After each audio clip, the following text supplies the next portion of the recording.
abuse, and kidnapping. He had held me hostage in our marriage for over 14 years with his threats and abuse, all the while keeping it hidden from our children and the outside world. He told me that if I left him, he would take our children and I would never see them again.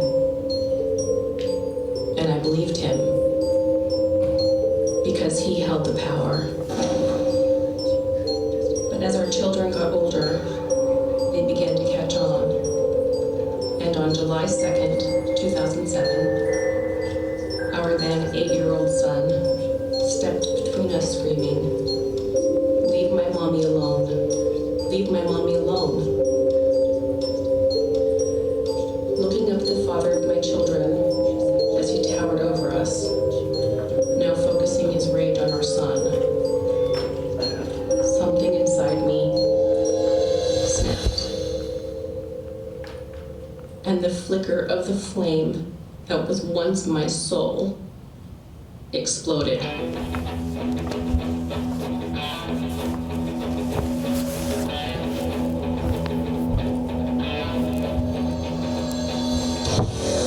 You will not do this to us anymore. You no longer have power over me. You will never do this to us again.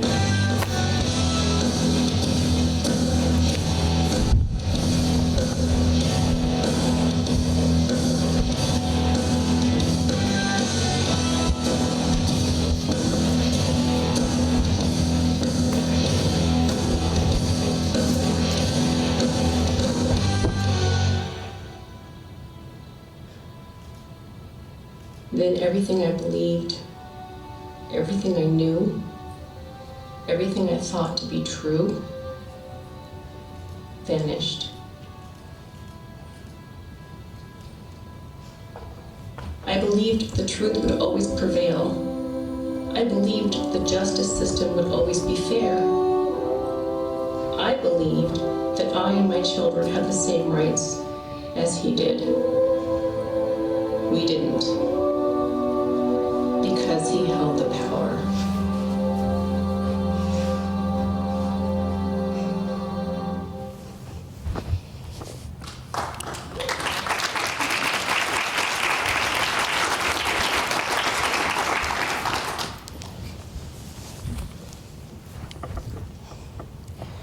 Nietzsche was wrong.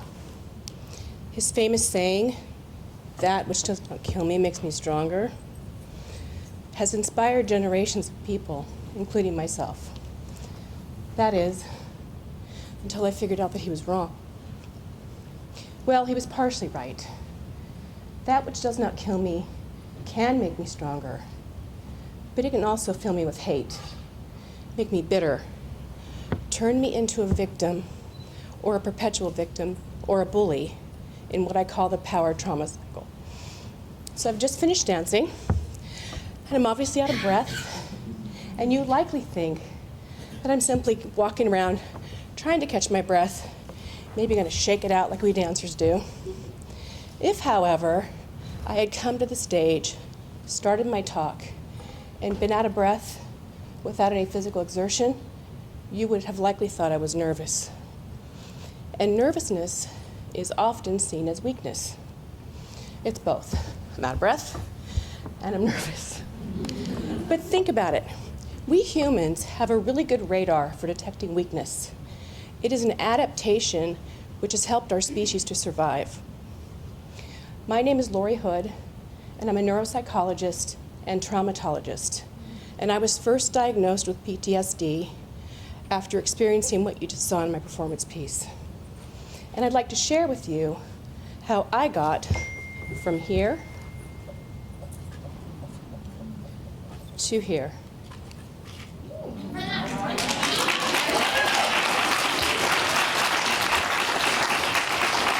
And how the victimization I and my children suffered from their father has profoundly changed the way I see victims, bullies, power, and trauma in our society. So, through all of this, I have developed a deeply held belief that if each of us is allowed the physical, mental, psychological and emotional space, and given the tools to heal ourselves, we can remove the victim from the power trauma cycle. So what is the power trauma cycle? The victim is the disempowered person. The bully is the person with power. The victim times the bully equals the power trauma cycle. If we remove the victim, no more power trauma cycle, and eventually no more bully. But why am I focusing on victims? Because focusing on bullies doesn't work. The United States has spent countless taxpayer dollars on anti-bullying programs, and there's ample research that shows that not only are they ineffective, many of them actually increase bullying. In fact, Dr. Jiang at the University of Texas Arlington found that many anti-bullying programs may teach new ways to bully, as well as ways to go undetected. Dr. Guggenberg and colleagues found that 282,000 students are physically assaulted in secondary schools every single month in the United States.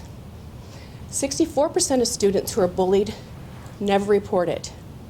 And 87% of students who were surveyed said that bullying is the primary motivator behind school shootings. So the very things that I study, I have lived with and managed in my body for years. And an easy way to understand all of this is by looking at the late American psychiatrist's family system theory. First I'm going to give you a couple of definitions. Power is the social, educational, financial, and/or physical power one is able to use to influence another. In the power trauma cycle, the bully holds the power, and the victim is the disempowered person. And while there's lots of debate within the academic community about the definition of trauma, I would like to offer you mine. Trauma is the sensory and emotional experience of feeling helpless to protect oneself or one's loved ones. An easy way to understand this is by using the late American psychiatrist Dr. Murray Bowen's family system theory. And it looks like this. The outside boundary is the family boundary. Each circle inside is an individual's psychological boundary within this family.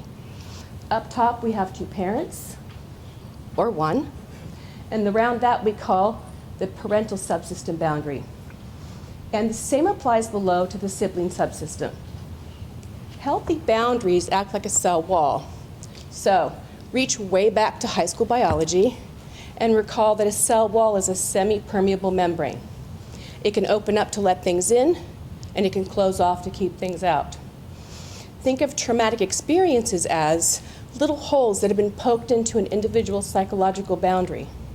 And these holes can't close to keep things out. It was a beautiful spring morning, and I had become curious about how movement had helped me to process my trauma. I decided that day to go up the ladder to our barn loft. And I was walking around, and I was crying, and I was feeling like a victim. And my shoulders were hunched, and my arms were wrapped around my body as if to hold myself up. And then something amazing happened. As I turned to go back to the ladder, I slipped a little bit like this. There were just enough scraps of hay left on the barn floor to allow my foot to slip as I turned. So I turned, and I turned again. And the next thing I know, something had reawakened inside of me, and I was dancing from end to end of the barn loft and moving in powerful ways that made my body feel powerful.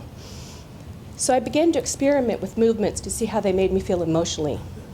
I'd been a dancer all my life and had studied hula in my 20s. And then I began to study other ancient forms of dance, like belly dance, several types of African dances, Native American dances, as well as other ancient forms of dances. And I found a common thread. They all shared moves from a low center of gravity.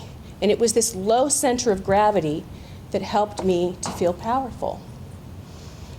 Not only that, if a person is in a traumatized state and they're in fight, flight when they recall their trauma, they can actually be re-traumatized, even if the trauma happened years and years ago. So, if talking can be re-traumatizing, then what do? Perhaps we start with the body.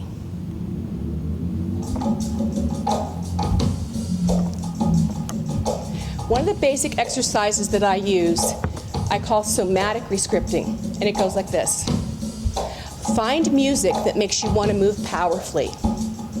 And when your body's in an empowered state, then gently allow your mind to touch a stressful memory. If you can keep that empowered state, then follow the memory to the end and rewrite the end.